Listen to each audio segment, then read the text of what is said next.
आज से हम PHP स्टार्ट करने वाला है। हमने HTML CSS तो क्लियर कर लिया बराबर।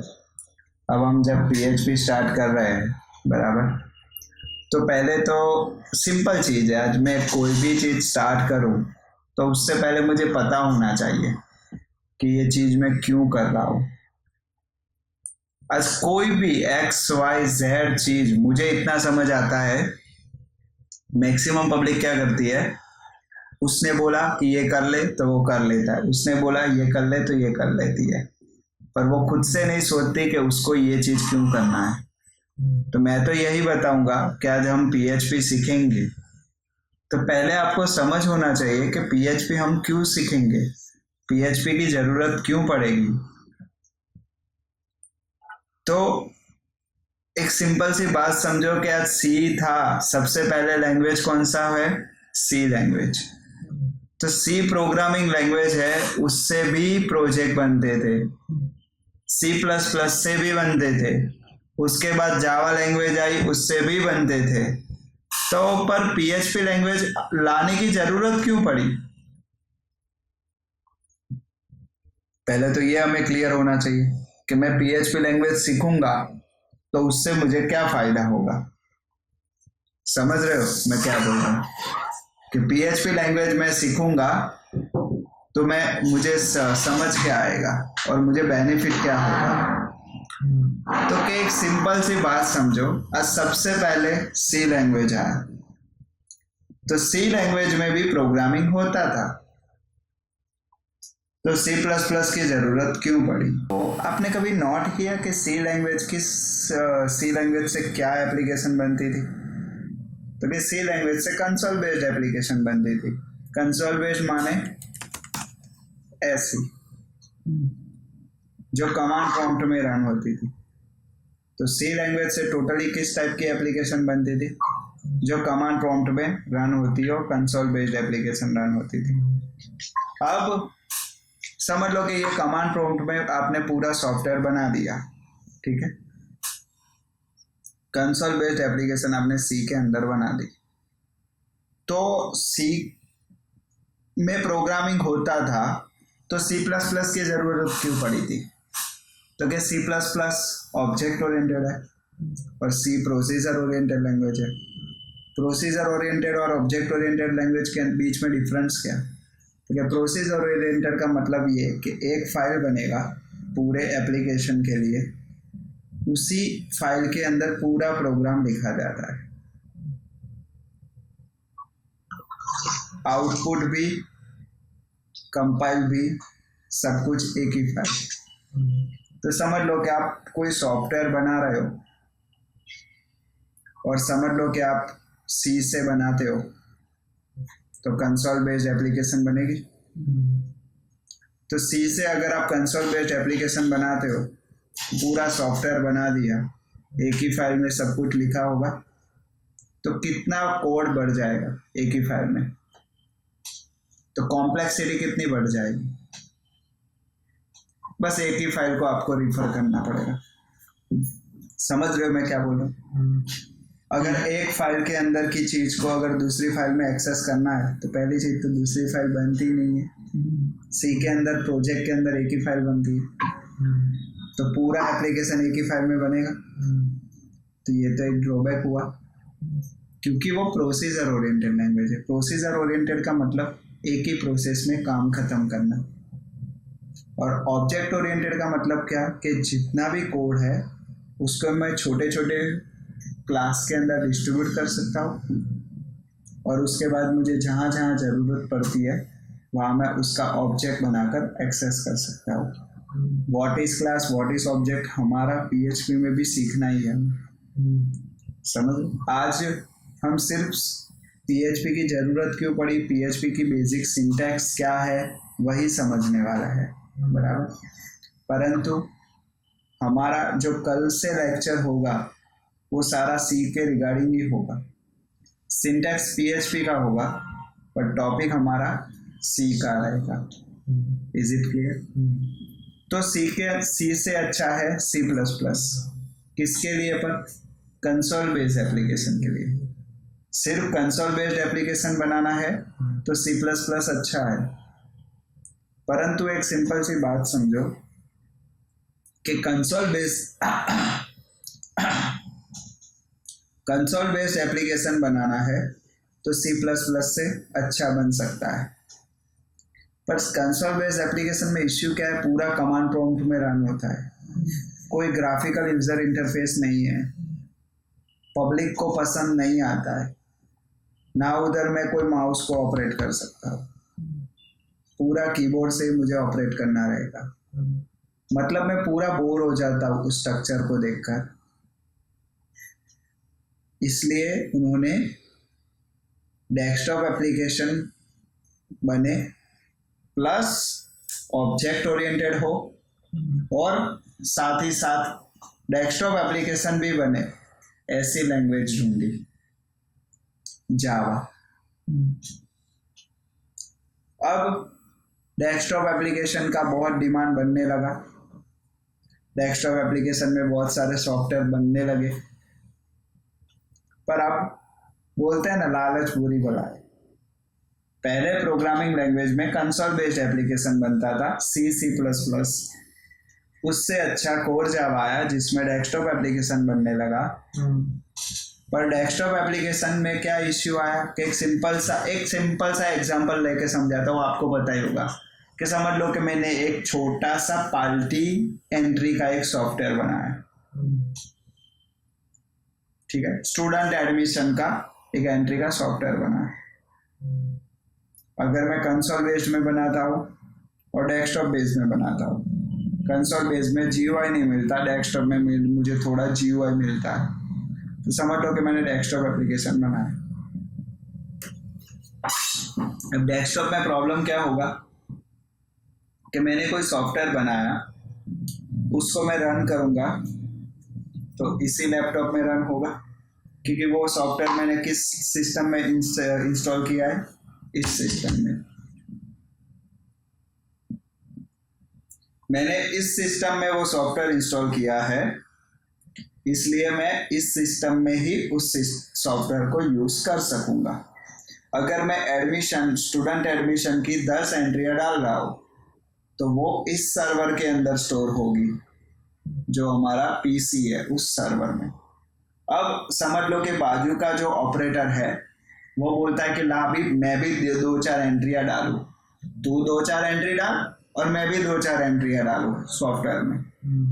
तो इश्यू क्या होगा, इस सॉफ्टवेयर में जो 2-4 एंट्री डालूंगा वो इस सॉफ्टवेयर में रहेगी, और जो इस लैपटॉप के सॉफ्टवेयर में 2-4 एंट्रियां डालूंगा वो इस सॉफ्टवेयर में रहेगी।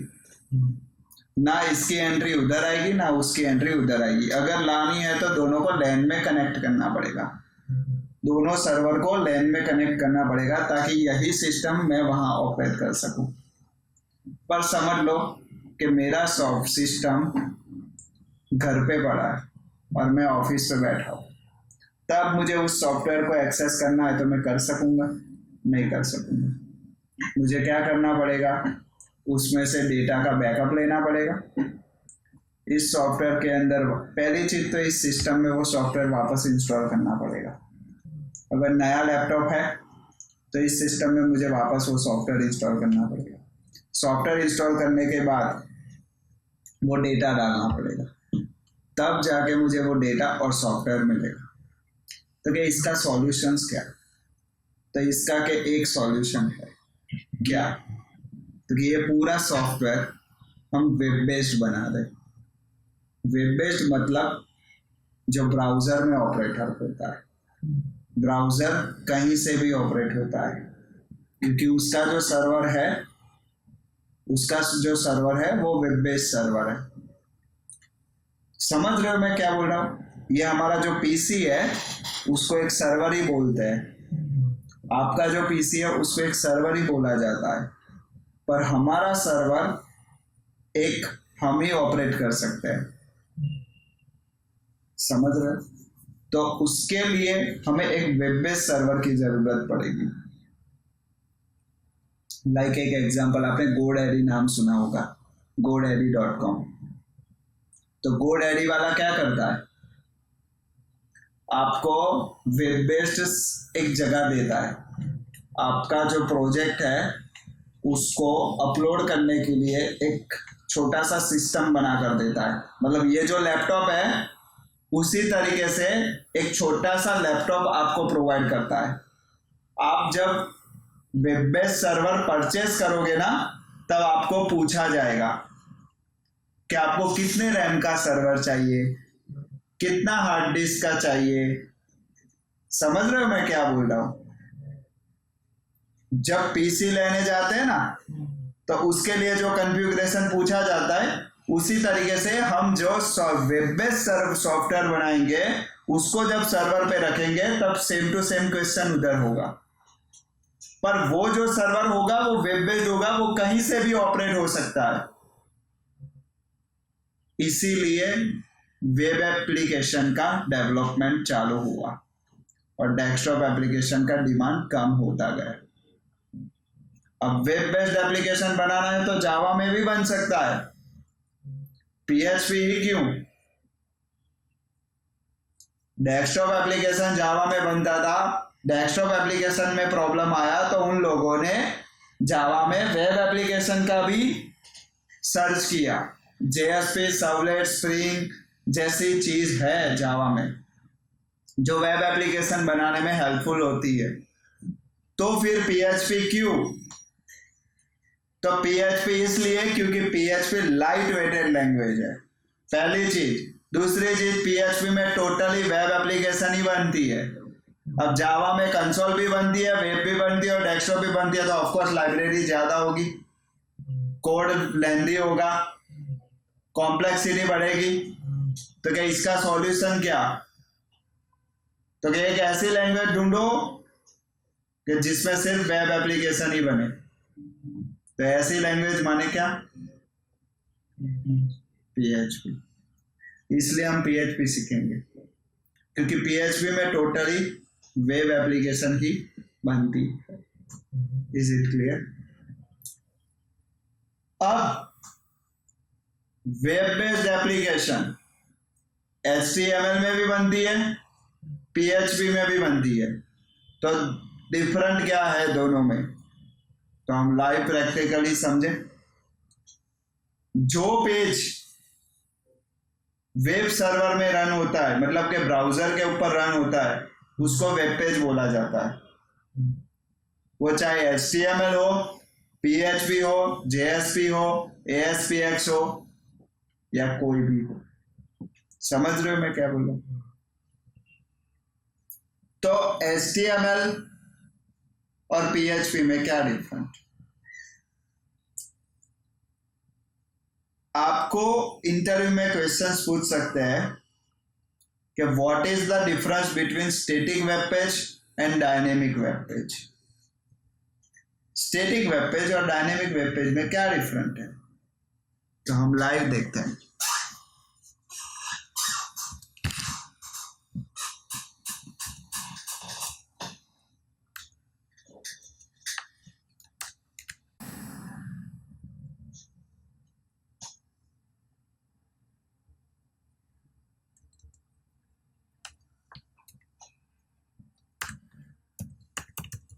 मैंने एक HTML पेज बनाया,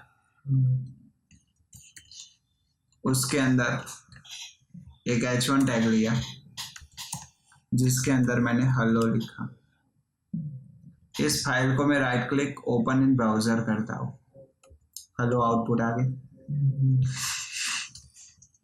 ये जो HTML पेज बना है उसको टेक्निकली क्या बोलते हैं? Web page. Web page request लेके जाता है और रिस्पांस देता है। हमेशा इतना याद रखना कि हर एक वेब पेज का एक रिक्वेस्ट होता है और रिस्पांस होता है। वेब पेज रिक्वेस्ट लेके जाता है ब्राउजर पे और ब्राउजर उस रिक्वेस्ट को समझकर उसके अंदर जो लिखा है उस हिसाब से वो रिस्पांस देता है। तो ये रिस्पांस आपको दिया, रिक्वेस्ट समझा तब रिस्पांस दिया, हेलो प्रिंट होके आ गया। अब मैं इसी कोड को नाम भी सेम रखता हूं, एक्सटेंशन क्या रखा? अब मैं पहली चीज इस कोड को कॉपी किया, पेस्ट किया। अब मैं इसको ओपन इन ब्राउजर करूँ तो पहली चीज तो सबलाइन मुझे नहीं देता ऐसा ऑप्शन। चलो मैं अंदर जाके मैन्युअली रन करने की कोशिश करता हूँ। जो भी हमारा ब्राउज़र है उसमें मैं मैन्युअली रन करने की कोशिश करता हूँ। Right click, open with. अब कोई भी ब्राउज़र ले लो, इंटरनेट एक्सप्लोरर भी क्या है, एक ब्राउज़र ही है। चलो इंटरनेट एक्सप्लोरर में रन कर देता हूँ। देखो फाइल रन नहीं हो रही है। अगर मैं यही फाइल जो हमारी HTML फाइल है उसी को मैं इंटरनेट एक्सप्लोरर में रन करूंगा, आउटपुट दे रहा है, .php का नहीं देता। .html फाइल वाली भी वेब पेज है, .php फाइल भी वेब पेज है, तो दोनों ही वेब पेज है। तो इसका आउटपुट डायरेक्टली दे रहा है, इसका आउटपुट नहीं दे रहा है। उसका रीजन क्या? इतना तो कंफर्म हुआ, कंसोल से डेस्कटॉप, डेस्कटॉप से वेब एप्लीकेशन, वेब एप्लीकेशन की बहुत सारी लैंग्वेजेस है, पर PHP प्रीफर करने का मतलब ये है क्योंकि PHP में टोटल वेब एप्लीकेशन ही बनती है। तो वेब एप्लीकेशन मतलब बहुत सारे वेब पेज। वेब एप्लीकेशन माने पूरा एक वेबसाइट, पर वेबसाइट किससे बनती है? वेब पेज से। तो हमने डिफरेंट देखना है कि वेब पेज कितने टाइप के होते हैं। तो कि वेब पेज दो टाइप के होते हैं, एक स्टैटिक वेब पेज होता है और एक डायनेमिक वेब पेज होता है। स्टैटिक वेब पेज क्या है, डायनेमिक वेब पेज क्या है? फिलहाल मैं किसी को स्टैटिक नहीं बोल सकता, किसी को डायनेमिक नहीं बोल सकता। मैं प्रैक्टिकली प्रूव करके आपको समझाता हूं। इस पेज के अंदर मैंने हेलो लिखा, इस पेज के अंदर भी मैंने हेलो लिखा। इस पेज को मैं डायरेक्टली ओपन विद ब्राउजर कर रहा हूं तो आउटपुट दे रहा है। इस पेज को मैं डायरेक्टली रन कर रहा हूं तो आउटपुट नहीं दे रहा है। उसका रीजन क्या है? तो सिंपल, इस वेब पेज का रिक्वेस्ट ब्राउजर को सीधा समझ आ रहा है, इसलिए ब्राउजर उसका रिस्पॉन्स दे रहा है। इस वेब पेज का रिक्वेस्ट ब्राउजर को समझ नहीं आ रहा है, इसलिए ब्राउजर उसका रिस्पॉन्स नहीं दे रहा है। तो ये इसका एक्सटेंशन .html है, इसलिए वो स्टैटिक पेज है, वैसा नहीं है। उस वेब पेज का रिक्वेस्ट ही स्टैटिक है जो ब्राउजर को समझ आता है। सिंपल है ना। कोई भी इंसान किस पे ट्रस्ट करेगा? जो स्टैटिक रहेगा। अगर वो गिरगिट की तरह चेंज होता रहेगा तो उस पे वो ट्रस्ट नहीं करेगा। तो उसको संभालने के लिए एक बीच में इंसान चाहिए। उसी तरीके से अगर इस PHP फाइल को मुझे रन करना है तो मुझे बीच में एक ऐसी चीज चाहिए जो चीज उस पेज की रिक्वेस्ट को ऐसी बना कर दे जो ब्राउजर समझ सके। इस पेज की रिक्वेस्ट डायरेक्टली ब्राउजर समझता है, इसलिए डायरेक्टली रिस्पॉन्स देता है। इस पेज की रिक्वेस्ट डायरेक्टली नहीं समझता, इसलिए रिस्पॉन्स नहीं दे रहा है। इसलिए हमें किसी सर्वर की जरूरत है जो सर्वर हमारी इस फाइल को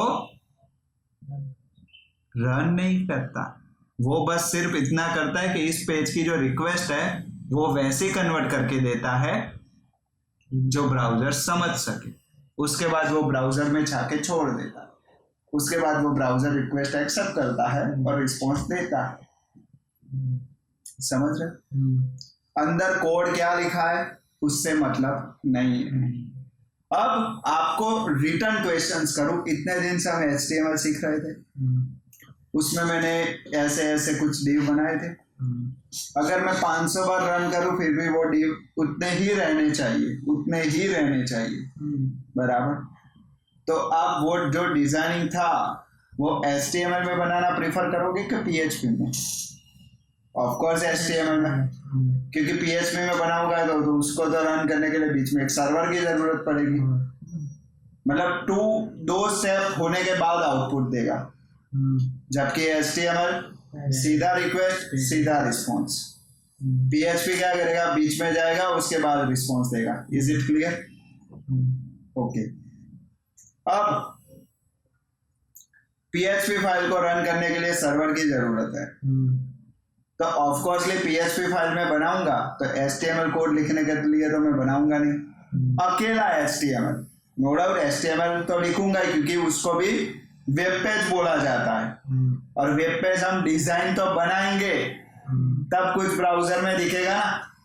पर मैं क्या करूंगा, जो डिब्बा 5 बना रहा हूं उसके जगह 1 डिब्बा बनाऊंगा और उस पे कुछ डायनेमिक कोड ऐसा लिखूंगा वो ऑटोमेटिकली 5 डिब्बा बना दे, 6 डिब्बा बना दे, 7 डिब्बा बना दे, 8 डिब्बा बना दे। तो मतलब सी के टॉपिक लाइक लूप, कंडीशन, वो सब कुछ अगर मुझे लिखना है जो डायनेमिक कोड बनाता है, समझ रहे हो, तो उसके वो HTML में लिखा जा सकता है नहीं, वो PHP में लिखा जा सकता है, इसलिए मुझे PHP की जरूरत पड़ती है। नो डाउट आज अभी लेटेस्ट टेक्नोलॉजी Django फ्रेमवर्क, उसमें HTML फाइल ही बनती है, एंगुलर, रिएक्ट, उसमें HTML फाइल ही बनती है, उसमें सारा डायनेमिक कोड लिखा जा सकता है। पर उस HTML फाइल को मैं डायरेक्ट रन करूंगा तो वो डायनेमिक कोड नहीं देगा, सिर्फ HTML कोड का ही आउटपुट देगा। जो Django थ्रू मैंने लूप घुमाई है, अगर मैं Django के सर्वर थ्रू उस HTML फाइल को रन करूंगा तभी वो लूप घूमेगी। मैंने इसलिए आपको पहले क्लियर कराया कि .html एक्सटेंशन है इसलिए वो स्टैटिक है, ऐसा नहीं है। स्टैटिक वेब पेज मतलब इतना कि जो वेब पेज का रिक्वेस्ट स्टैटिक है ब्राउजर सीधा समझ सकता है, रिस्पॉन्स देगा, that's all. Dynamic web page मतलब रिक्वेस्ट समझ नहीं आता, बीच में किसी सर्वर थ्रू उस फाइल को रन किया जाता है और ब्राउजर समझ के रिस्पॉन्स देता है, it's called dynamic web page. अब डायनेमिक वेब पेज बनाऊंगा तो सीधी बात है, सादा HTML कोड लिखने तो बनाऊंगा नहीं, उसमें no doubt PHP code, dynamic code लिखूंगा ही। तो आप सीखेंगे इस फाइल को कैसे रन करते हैं। तो इस फाइल को रन करने के लिए हमें कौन से सर्वर की जरूरत है? Apache server, not XAMPP server, Apache server. किस सर्वर की जरूरत पड़ेगी? अपाचे सर्वर की। PHP फाइल को रन करने के लिए सिर्फ और सिर्फ अपाचे सर्वर की जरूरत पड़ती है, ऐसा कोई भी दूसरा भी सर्वर होगा, सिर्फ फिलहाल हम अपाचे सर्वर की जरूरत पड़ती है, ठीक है। अब एक सिंपल सी बात समझो कि अपाचे सर्वर से PHP फाइल रन होगी, तो आप क्या करोगे? आप आपके सिस्टम में अपाचे सर्वर इंस्टॉल कर दोगे। ओके, चलो अपाचे सर्वर इंस्टॉल कर दिया और उस थ्रू आप फाइल रन कर रहे हो। उसके बाद आप प्रोजेक्ट बनाओगे तो ऑफ कोर्स डेटाबेस कनेक्शन करोगे। तो आपको क्या करना पड़ेगा? आप मोस्टली MySQL सर्वर यूज करोगे, तो आपको MySQL सर्वर की जरूरत पड़ेगी। तो आप क्या करोगे? MySQL सर्वर अलग से इंस्टॉल करोगे। उसके बाद प्रोजेक्ट बन जाएगा, उसके बाद उस प्रोजेक्ट को लाइव सर्वर पे रखना है, तो उसके लिए आपको FileZilla सर्वर की जरूरत पड़ेगी। तो आपको अलग से FileZilla सर्वर इंस्टॉल करना पड़ेगा। आपको टोटल कितने सर्वर अलग से इंस्टॉल करने हैं? अपाचे, MySQL, FileZilla, समझ रहे? ये 3 सर्वर आपको अलग अलग इंस्टॉल ना करना पड़े, इसीलिए PHP वालों ने एक किट बनाई है, एक ऐसा सॉफ्टवेयर बनाया है कि वो इंस्टॉल करने से तीनों सर्वर इंस्टॉल हो जाए। तो वैसे सॉफ्टवेयर को टोटल उन्होंने 4 पोर्शन में डिवाइड किया है। कितना? 4। वैम्प सर्वर, लैम्प सर्वर, कौन सा वैम्प, लैम्प, मैम्प और XAMPP। अब वैम्प सर्वर कब यूज करना चाहिए? जब आपका ऑपरेटिंग सिस्टम विंडोज हो। अब अगर आपके पास vamp.exe फाइल है और वो अगर आपकी सिस्टम लिनक्स है तो आप उसमें इंस्टॉल कर सकोगे? नहीं। उसके लिए कौन सा जरूरत पड़ेगा? लैम्प। अगर आपकी सिस्टम मैक ओएस है तो क्या जरूरत पड़ेगा, मैम्प, और जैम्प तीनों के लिए है। हम कौन सा प्रिफर करेंगे, जैम्प। इज इट क्लियर, कोई डाउट? तो आपको सबसे पहले क्या करना पड़ेगा, जैम्प सर्वर डाउनलोड कर देना पड़ेगा।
मेरे पास डाउनलोड किया हुआ पड़ा होगा, इसलिए मैं ढूंढ रहा हूँ।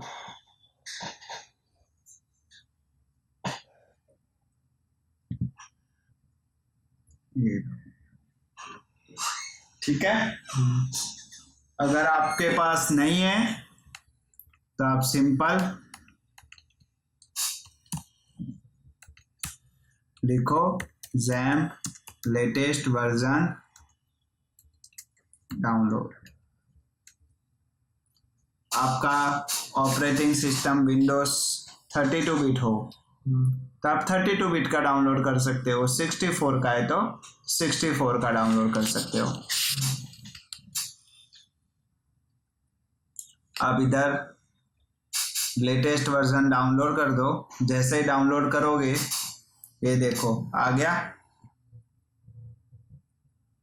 तीनों के लिए है, जैम्प, विंडोज, लिनक्स और मैक।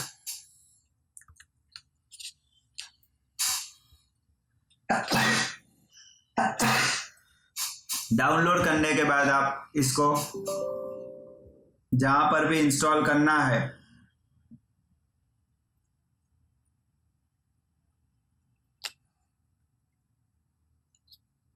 यस करके आपको ड्राइव पूछा जाएगा, C drive, D drive, E drive, F drive.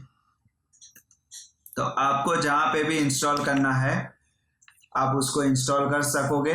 अगर नहीं इंस्टॉल हो रहा है, लाइक देखो इधर नेक्स्ट नेक्स्ट, जहां पे भी इंस्टॉल करना हो। मेरा ऑलरेडी बस नेक्स्ट नेक्स्ट नेक्स्ट फिनिश ही करना है और कुछ नहीं करना है। जैसे ही आप इंस्टॉल करोगे, मेरा सी ड्राइव में इंस्टॉल्ड है, आपको डी ई एफ जिस ड्राइव में इंस्टॉल करना है, जिस फोल्डर में इंस्टॉल करना है आप कर सकते हो, ऐसे इंस्टॉल हो जाएगा। अब हमने जो बात की कि भाई हमारी जो PHP फाइल है ये, उस फाइल को रन करने के लिए हमें सर्वर की जरूरत पड़ेगी, अपाचे सर्वर की। तो पहले हमें क्या करना पड़ेगा, अपाचे सर्वर स्टार्ट करना पड़ेगा। तो आप जब जैम्प इंस्टॉल करोगे तो इधर जैम्प कंट्रोल पैनल आ जाएगा। अगर इधर नहीं आता है तो आप जहाँ जैम्प इंस्टॉल करोगे वहाँ zamp-control.exe फाइल होगा, आप उसको क्लिक कर सकते हो, इधर वो आ जाएगा। अब देखो मैंने बोला उस तरीके से, Apache server, MySQL server, FileZilla server, 3 server, मतलब और 2 सर्वर है जो फिलहाल हमारे यूज के नहीं है। हम अपाचे MySQL फाइलज़िला पे कॉन्सेंट्रेट करते हैं। ऑलरेडी मेरे में बाय डिफॉल्ट स्टार्ट है, आप जब ओपन करोगे तब आपको ऐसा दिखेगा। मतलब आप जब कंट्रोल पैनल को ओपन करोगे तब ऐसा आएगा। मेरे में बाय डिफॉल्ट स्टार्ट है, सॉरी, ठीक है। आपको ऐसा दिखेगा।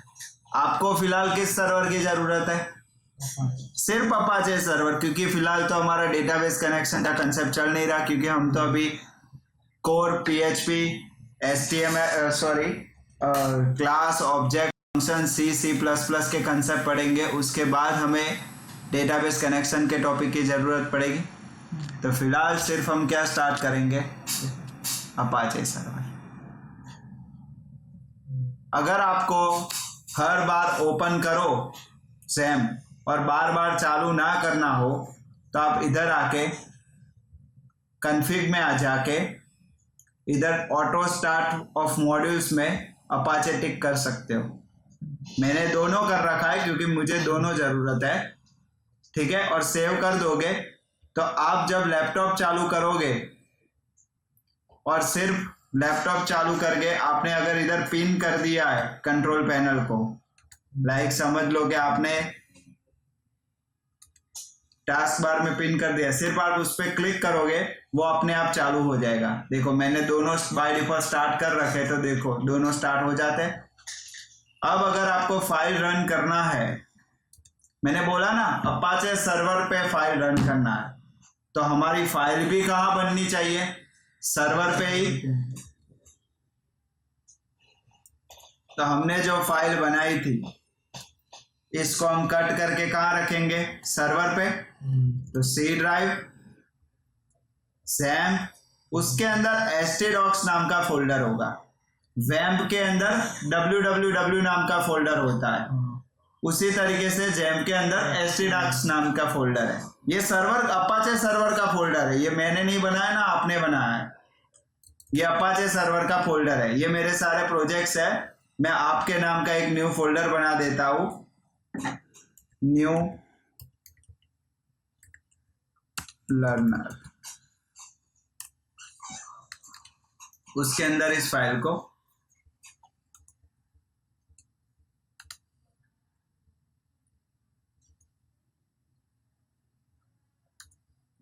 फिर से कॉपी कर देता हूं।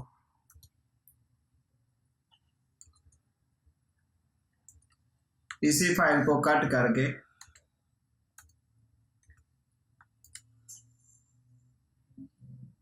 कहाँ ओपन रह गई हमारी फाइल?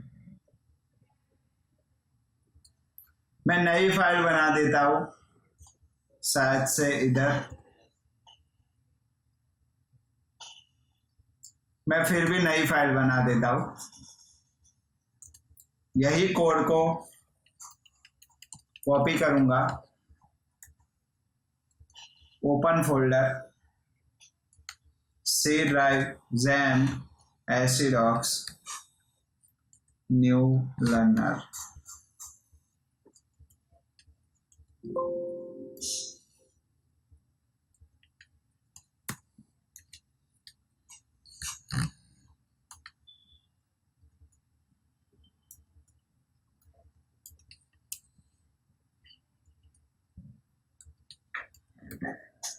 उसी नाम की फाइल बनाता हूँ, ठीक है।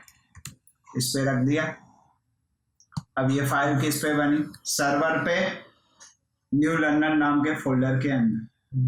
तो अब अगर मुझे सर्वर पे रन करनी है तो इधर ये देखो, ये जो अपाचे सर्वर है मेरा, अपाचे सर्वर का बाय डिफॉल्ट पोर्ट नंबर क्या होता है? 80। समझ रहे हो? आप सर्वर मतलब डोमेन, डोमेन मतलब IP। हमारी जो भी फाइल है वो किस पे रन होगी? एक IP पे 127.0.0.1 और क्या आएगा? Port number 8080। समझ रहे हो? अगर 80 मतलब अपाचे का बाय डिफॉल्ट पोर्ट नंबर ही क्या हुआ है? 8080, तो नहीं लिखोगे तो भी चलेगा।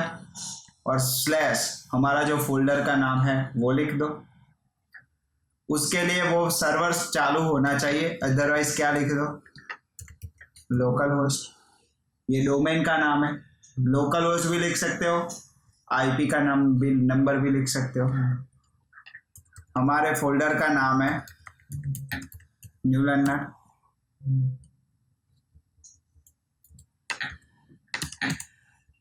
आ गया। अब XYZ पे क्लिक करूंगा, हेलो प्रिंट होगी। तो ये हमारी फाइल कहाँ रन हो गई, सर्वर पे रन हो गई। इसमें भले मैंने हेलो लिखा, फिर भी इस वेब पेज को क्या बोला जाता है, dynamic web page. Is it clear? अब इसमें अगर PHP कोड लिखना है तो मैं लिख सकता हूँ less than question mark PHP question mark greater than. इसके बीच में मैं जो भी लिखूंगा वो क्या लिखा होगा, PHP code. HTML code direct लिख सकते हैं, PHP कोड इसमें लिख सकते हैं। समझ आ रहा है?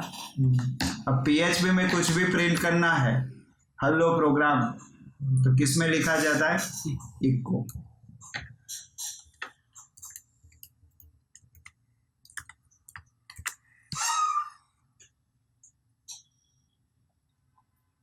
इको हेलो प्रिंट करने के लिए नहीं है, दिन ब दिन आपको समझ आता जाएगा।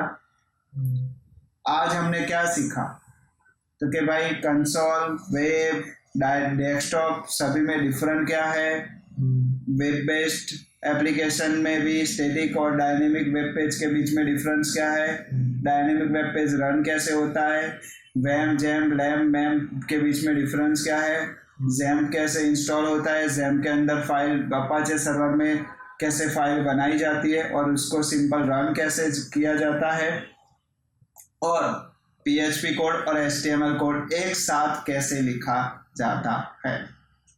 आप इतनी प्रैक्टिस कर लो। हम नेक्स्ट लेक्चर से C के टॉपिक, ये हमारा क्या हो गया, PHP का एनवायरनमेंट हो गया, PHP का एनवायरनमेंट सेटअप हो गया, PHP में हेलो प्रोग्राम हो गया। अब हमारा नेक्स्ट लेक्चर C से स्टार्ट होगा, मतलब डेटा टाइप, एरे, लूप, उधर से टॉपिक C के रहेंगे, कंसेप्ट और सिंटैक्स PHP की रहेगी। ठीक है, थैंक यू, जय श्री कृष्ण।